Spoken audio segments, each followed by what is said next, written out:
Destrucción del primer templo, planeado por David, y construido por su hijo Salomón. El primer templo fue destruido por el rey Nabucodonosor, que llevó cautivo al pueblo a Babilonia. Motivo de orgullo para el pueblo de Israel hasta hoy, el primer templo, planeado por el rey David, y construido por Salomón, su hijo, fue arrasado, saqueado y destruido hasta sus fundaciones. Todo el cuidado en la construcción, que contó con técnicas avanzadas para la época, no sirvieron de nada en el momento en el que el pueblo de Dios se equivocó en relación a la grandiosa obra, apartándose del verdadero Creador. La corrupción y la idolatría de los israelitas hicieron que la palabra de Dios no volviera atrás, llevando al pueblo judío a ser derrotado por los babilónicos, bajo el mando del rey Nabucodonosor, en el 586 a.C., en el momento en el que el propio templo pasó a ser el centro de atención, y no el Dios Todopoderoso para quien había sido construido. No quedó piedra sobre piedra de él, y ni de la ciudad de Jerusalén. Una vez más,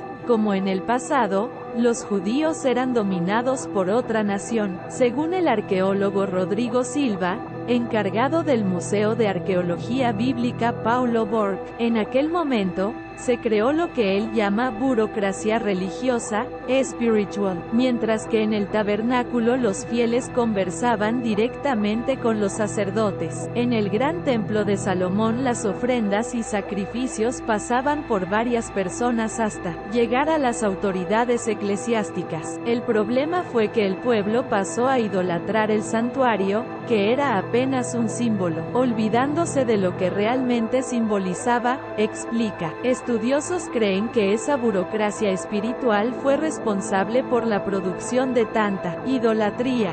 Muchos judíos, aún sabiendo que lo correcto era llevar sus sacrificios hasta el templo, preferían postrarse ante los ídolos producidos por manos humanas, por estar físicamente más cerca de ellos. Desde la idea inicial de la construcción del templo, Dios buscó demostrarle al hombre lo que esperaba de él. Eso puede observarse en el hecho de que él no permitió que el rey David construyera el gran santuario, según estudiosos, debido a los errores que él había cometido. El Señor de los ejércitos quería que David entendiera que, más que habitar en un templo, él quería habitar en el corazón del hombre. Eso muestra cuán necesario es cuidarse para que las cosas de Dios no tomen el lugar que le pertenece. Él no divide su gloria con nadie, resalta el arqueólogo. Silva cree que la suntuosidad sin bendición llevó al pueblo a la desgracia. De cierta forma, Dios permitió que Nabucodonosor destruyera el templo, para que los judíos entendieran las consecuencias de despreciar su ley, afirma. La impresión que se tiene es la de que pasó a haber una elitización de lo que antes era simple, dice el arqueólogo.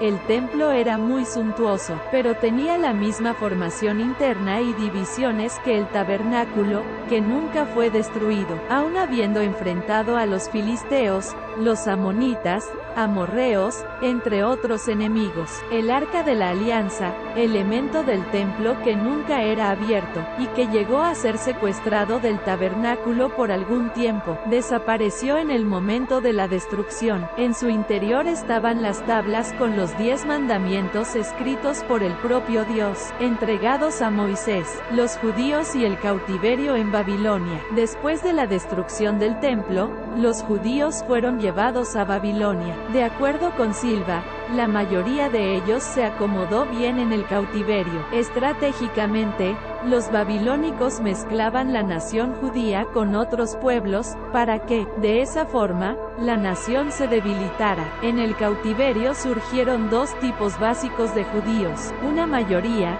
en teoría, que había dejado de ser judía, convirtiéndose en ciudadanos de la Gran Babilonia, y una minoría que mantenía las tradiciones. El profeta Daniel formaba parte de este segundo grupo. Cuando Babilonia fue destruida por los persas, en 538 a.C., el rey Ciro tomó el poder, permitiendo que los judíos volvieran a Jerusalén. La cuestión es que solamente algunos quisieron volver. La mayor parte decidió permanecer donde estaba, por no tener más raíces en su tierra natal. Aquellos que no volvieron a Jerusalén se limitaban a mandar sus diezmos, visitando la ciudad santa esporádicamente, cuando se realizaban fiestas religiosas. Por eso, surgieron dos vertientes de judíos, los liberales y los conservadores. En la ausencia del templo, los judíos conservadores crearon las sinagogas, que existen hasta hoy. En estos lugares, que no tienen el mismo aspecto del gran santuario o del tabernáculo, se realizan apenas algunas ceremonias religiosas. Sin embargo, los judíos no ofrecen sacrificios allí, pues entienden que eso solo puede hacerse en el templo. Cuando destruyó el primer templo, el rey Nabucodonosor llevó a Babilonia todos los despojos, incluyendo los elementos sagrados. Algunos judíos creen que todos esos objetos fueron rehechos en el momento en que fue construido el segundo templo, bajo el mandato de Zorobabel. Otros afirman que cuando los persas autorizaron el regreso de los israelitas a Jerusalén, ellos también devolvieron estos despojos. Ninguna de estas tesis, mientras tanto, fue comprobada.